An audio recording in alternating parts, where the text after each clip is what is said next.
Thank you so much for joining us for 120 Dublin Stories with Santa Rita and the Little Museum of Dublin. Here in the Little Museum, we have a tradition of chatting about Irish history and listening to some of our subject experts while enjoying a glass of good wine as part of the Santa Rita lectures.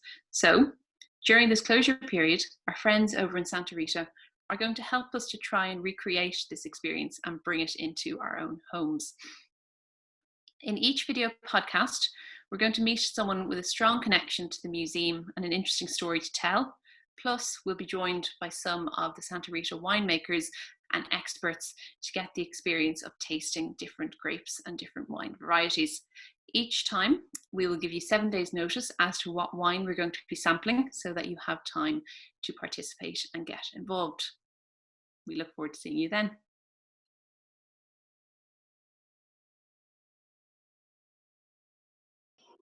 Today, I'm joined by Terry Pennington of the Santa Rita Estates. Terry, thanks so much for being here with us today. You're welcome. So Terry, through the Santa Rita Talks, we really have developed a tradition of chatting about Irish history over a glass of wine. It's an experience that we've been running together for quite a number of years here in the Little Museum.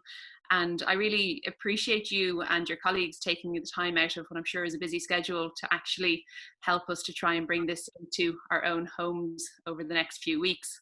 Thank you, Sarah. And as you know, we've had a long relationship between the Little Museum of Dublin and the team at Santa Rita Estates. Chile has many parallels to Ireland, and one of the things that's always struck me is the history of storytelling in Chile and at the wineries. So we have a history of almost 400 years in total, and in the more recent history, 140 years. But so much of that was done by word of mouth, and my experience in the Little Museum has always been that wonderful ability to bring history to life and to bring Dublin to life. So I find those parallels fascinating, and this idea of doing this in my world over a glass of wine, or especially a glass of Santa Rita, is the perfect mix. So I'm really looking forward to this.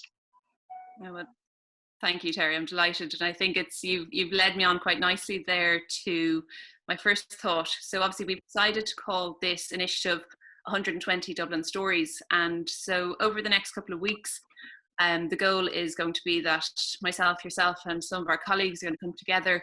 We're going to hear some stories about people who've been kind of instrumental in the success of the museum, but also meeting some of your team and learning a little bit more about the process of winemaking and perhaps even how to enjoy sampling and tasting some of the wines.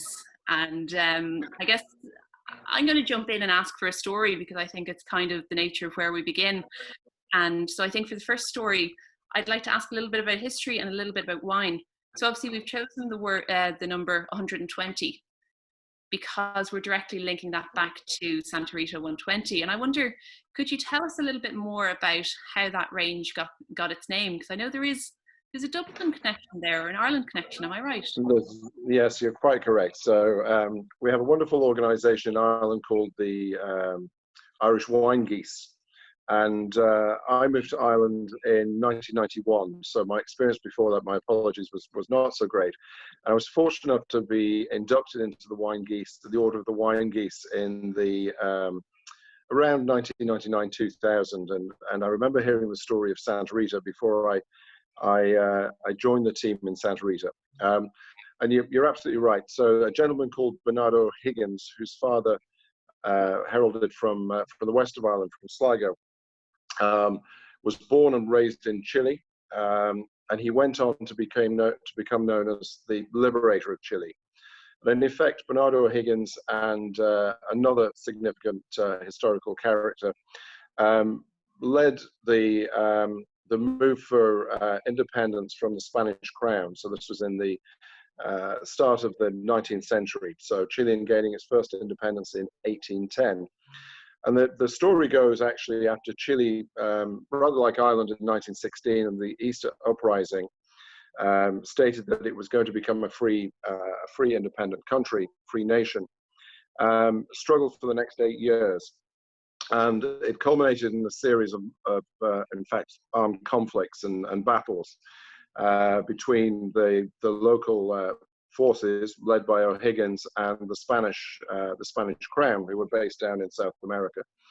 And at a battle about today 2 hours south of where Santa Rita is based, by driving by car, a lot further by foot in those days, a force of about 1,000 of O'Higgins's men fought the Spanish and unfortunately lost, and actually all but 120 soldiers were killed or captured, mostly killed.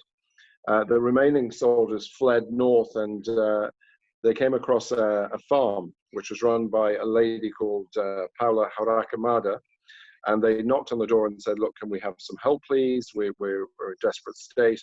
And being a patriot of the new Chile, Lady Paula, or Doña Paula as we call her, gave them refuge.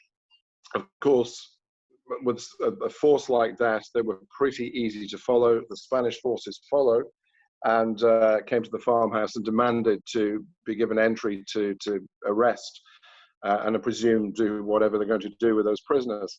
And Doña Paula said no. There was a code of chivalry still applied in those days, so you could not harm a woman. So she said, "No, you'll have to kill me before you can come in." So the Spanish left, and actually about 2-3 weeks later, the 120 soldiers regrouped, joined with the main body, and fought what became the last battle in the War for Independence. So those 120 soldiers were recognized, and the farm that they took refuge in actually is the home of Santa Rita Winery today. So we still have the farmhouse.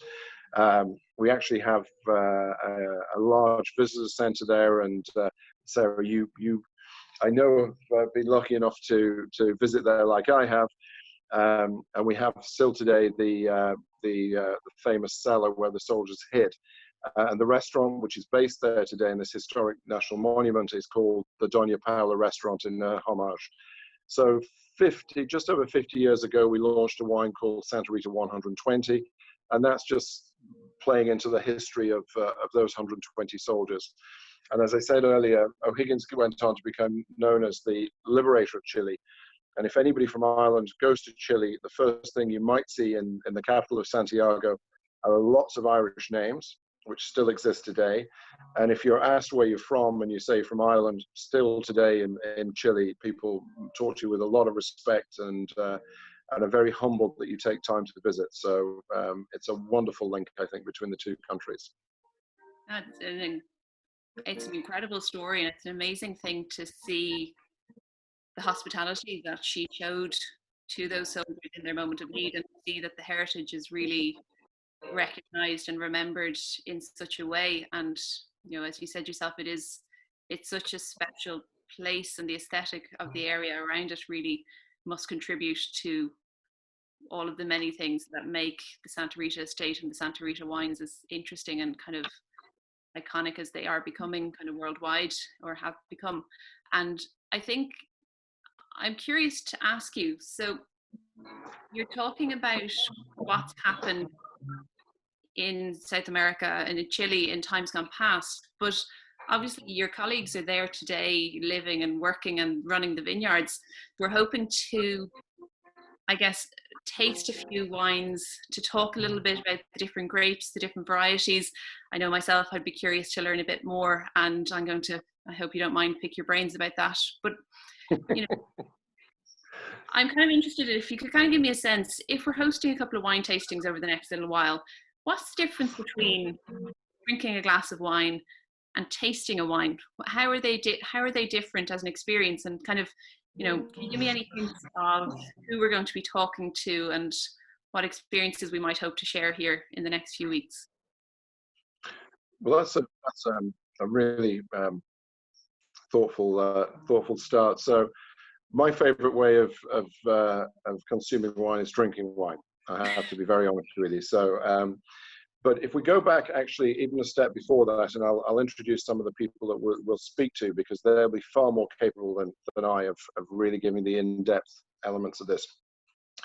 But wine drinking or wine production goes back more than 6,000 years. But wine is one of those beverages that is made to essentially accompany food. So whatever the regional cuisines and the foods and the locally sourced produce is, wine was made to actually complement that. So within Europe, you'll find very defined wine growing regions that produce wines that match beautifully with the foods and the dishes they produce. And that's great. But wine started coming to Chile and Argentina with the colonization. So in the mid 1500s, around 1540, we can find the first records of vines being planted. And that was primarily done for religious reasons. So there was a grape known as Pais, or is known as Pais, sometimes called the mission grape, was brought by the clergy to have with mass, but also with food. And so you have this sense of communion, using that obvious word. So for us, drinking wine is about celebrating people. It's having people around. It's over dinner. It's maybe sitting in the sunshine. I mean, I'm sat in, like you, in Dublin today, in South Dublin, and the sun is out here, and it's a gorgeous day. So the idea of sitting down and having dinner and having that communal type event is very, very important for wine. Tasting wine can be treated in two ways. One, it's in a professional capacity, so we need to understand what we're producing, how we can improve things.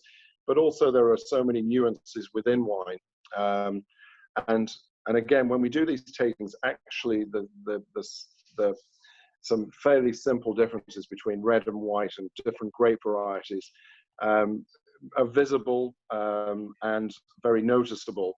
But as you delve into this in a much deeper way,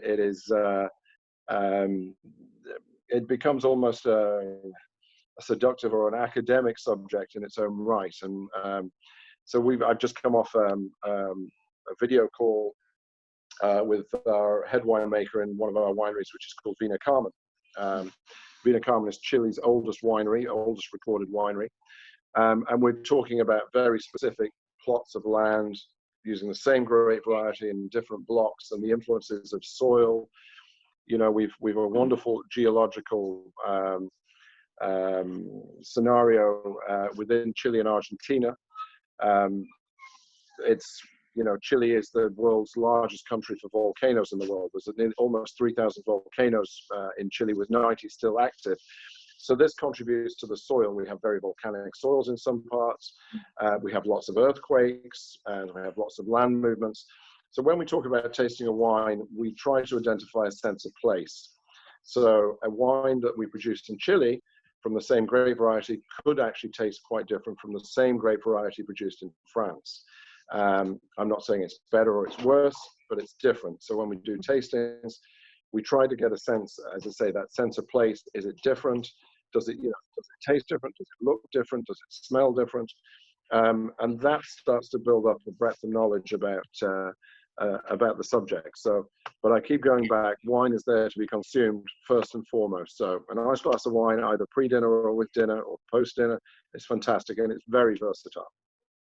Okay, as someone who lives their life in accordance with when the next meal is, I'm only happy to hear that being said. So then I guess what we're going to do is, over the next few weeks, we're going to pick one bottle of wine each week, and we're going to host a conversation about that bottle, and be it kind of, you might kind of delve a little bit deeper into the kind of the tasting notes and kind of the different soils and makeup of the grapes and stuff, as you're talking about there. I think that'd be really fascinating and insightful. And, you know, we might hopefully get to meet a few of the winemakers and kind of bring them into these conversations. But if I at home decide I want to participate, the little museum is going to send out a note which confirms which wine we're going to use for any given session. What else do I need? Do I need a glass? That's it? You bring yourself a glass. Where possible, we'll try and use a screw cap closure, so you won't even need a corkscrew, but bring a corkscrew just in case. A glass, yourself, a friend, if available, and that's it.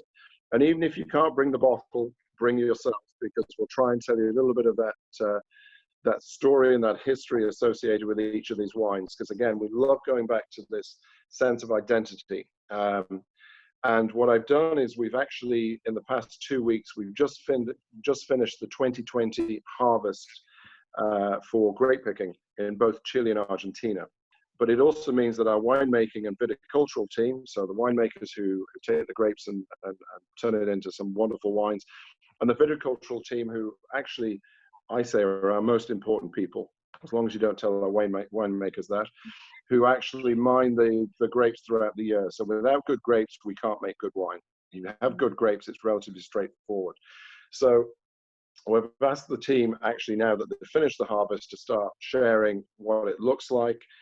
So we'll get them to talk about what they do, what a typical vintage looks like, how they make a particular wine, what are the challenges, are there impacts such a thing as climate change that impacts on the sourcing of water, what are we doing in terms of trying to preserve that and make sure that, you know, these vines and these roles that we have within the winemaking side will still be around, not in 5 years or 10 years, but 50 and 100 years. So the sense of spirit and adventure is great. As I say, if you have the bottle of wine with you, super. That will become more logical. And I wouldn't worry too much about being specific. So we might say we're going to taste a Sauvignon Blanc from Santa Rita from the 2019 vintage. And if you have 2018, so what? We'll be able just to run through that and explain the characteristics. So it's a sense of spirit more than anything else. Okay, I'm very much looking forward to it. It was just lovely to hear about kind of some of the experiences that we have to look forward to and what that might look like. And it's even just seeing the kind of sustainability piece feeding into that conversation of the kind of work of the viticulturists at the moment, because it is, I know, something very much at the heart of Santa Rita as a brand. And it's something that you guys have actually been really kind to us in the little museum as we've been trying to figure out kind of what sustainability efforts we can be achieving over the next couple of years. So I guess thank you for that. But I guess what we may as well do is confirm what we're going to use as our vintage for week one. So this has been selected by the very scientific route of me going down to Dublin Stories last night. And I'm glad you selected this, Sarah, because I wasn't that organised. So thank you. I am, yeah. So I'm looking around to see. I have no wine at home at the moment, so I have to see what I've. Oh, I have a couple of bottles there. I'm okay. So well, what have you picked, Sarah? I popped into Dublin Stories last night and got a Santa Rita 120. It's a 2018 Cabernet Franc, and it was. Oh wow! Yeah. €9-ish. Good choice. Did I do all right? Fantastic choice. I can talk about bloodlines, about the lineage of where this comes from. You've made a wonderful choice. I think that's going to be a really interesting wine to taste. Something quite different. Oh, well then, start as we wish to go on. That's training is working well, Sarah. Good, going well so far. So I'm also going to, from the museum side, I'm going to ask my colleague Trevor White to join us. Trevor, who you know, Terry, is the founder of the museum. So I'm going to ask him to tell us a little bit about his experiences of setting up the museum and where such a daft idea might have come from to begin with, and maybe pick his brains on what he's been working on for the next step for the museum during this closure period. But yeah, I guess, Terry, thank you again for doing this. It's really going to be quite fun, and I'm sure we're at least 5 or 6 stories into our 120, so thank you. We'll call it one, and if people can stick with us, we'll make it fun. That'll be really looking forward to it. Thank you. Brilliant. We will talk to you soon.